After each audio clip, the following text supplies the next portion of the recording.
بسم الله الرحمن الرحيم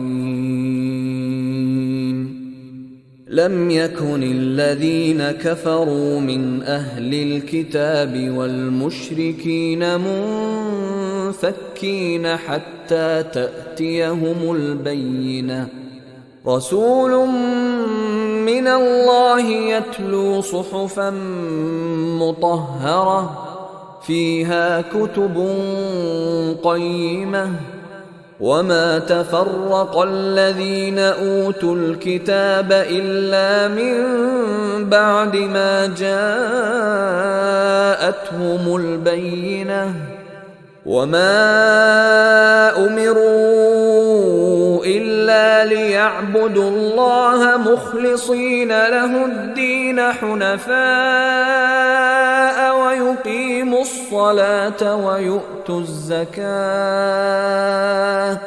وذلك دين القيمة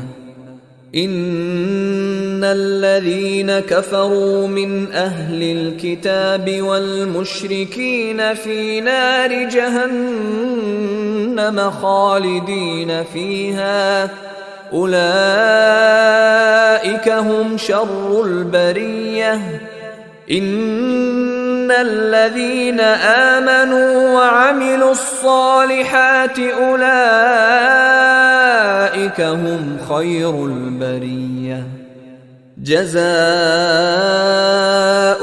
عند ربهم جنات عدن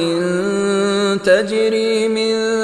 تحتها الأنهار خالدين فيها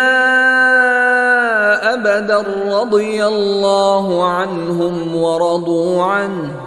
ذلك لمن خشي ربه